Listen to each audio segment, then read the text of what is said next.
Hey everybody, Glenn Younes again for my reoccurring video blog here on PressBoxOnline.com. Coming up on the Ravens and the 49ers, this one in San Francisco, and who would have thought these two teams would be 1-4 on this season.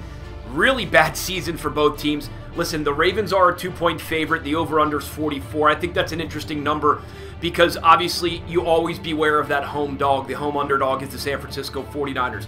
So conventional wisdom would say both teams are bad. Who's at home? It's a West Coast trip for the Ravens. That leads you to believe the 49ers. I'm not sure I buy that because if I also go by what has a better quarterback, certainly that's the Ravens and Joe Flacco, although that didn't work last week for them when we tried to talk about that talking point as it related to the Cleveland Browns. So you can't sort of go on conventional wisdom, certainly with two bad teams like the Baltimore Ravens. Here's what I will say. There's been a lot of talk about Colin Kaepernick, the 49ers quarterback, as it relates to staying in the pocket. What's wrong with Kaepernick? His offensive coordinator's no longer there. Buffalo, Greg Roman. They're trying to keep him in the pocket. They've just paid him, and his natural strengths don't relate to being a pocket passer. He's an amazingly athletic quarterback. He makes moves with his legs. He scrambles. He has room in the pocket. He can run the boots. Look, I think that they've realized that this season is probably done in San Francisco for them at 1-4. I mean, they're just, especially with Arizona doing what they're doing and Seattle, they're just not going to make the playoffs. The season's done for the 49ers. We know that.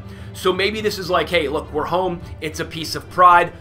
Why doesn't Kaepernick just do his thing? Maybe his natural abilities are going to take over. My concern is this, and I know I'm all over the place with the Kaepernick thought, but here's my thought. Ravens can't get after the quarterback without coming on all-on blitzes. They can't get with their 3- and 4-man rush. They're going to try. They're going to need to try because their DBs can't hold up in the back, something I'll talk about in a minute. But I think this might be the game where Colin Kaepernick says, to heck with it.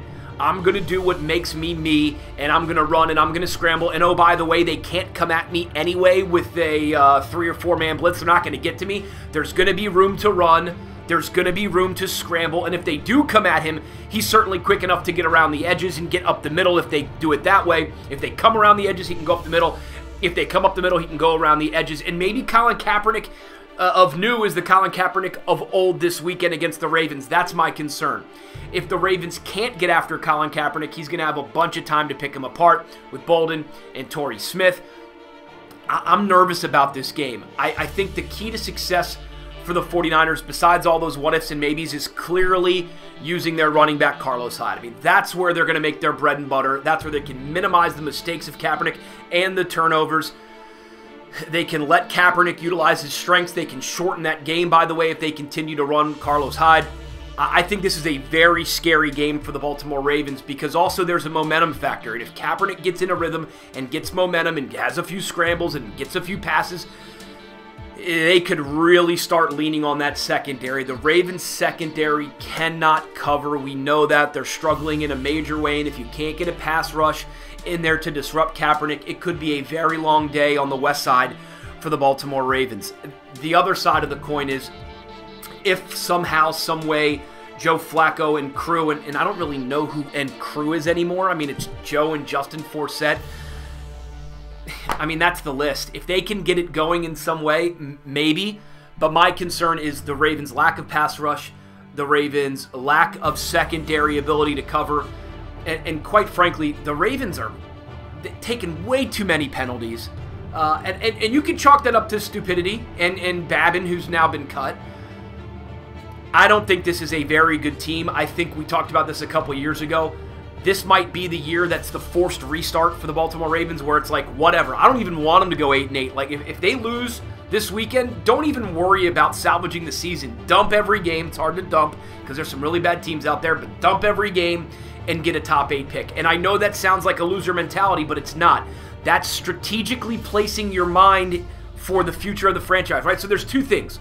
There's the micro, which is the season. There's the macro, which is the future in the franchise. The mini part is, hey, let's be successful every season. The larger part is, hey, if we just don't have the horses, if we're injured, if we're under cap constraints, if just things aren't lucky this year, let's forget about the micro, the season, and look at the macro and go to strategy. How sexy would it be to have a top 10 pick in the first round, and how sexy would it be to have a top 40 pick in that second round? That's where the mindset is if the Ravens dump this weekend to the 49ers in San Francisco. just to be a blind homer, I'll take the Ravens this weekend.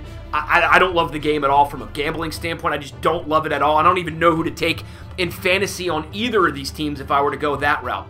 I'll take Ravens as my blind homer Baltimore pick.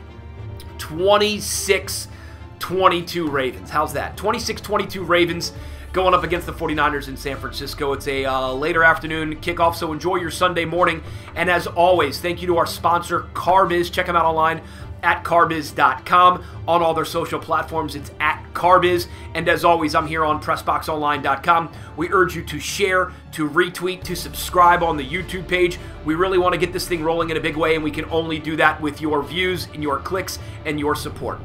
Till I talk to you next time, again, Ravens 26-20, we'll call it 26-22 officially. Till I talk to you next time, I'm always here on PressBoxOnline.com. I'm Glenn Younes.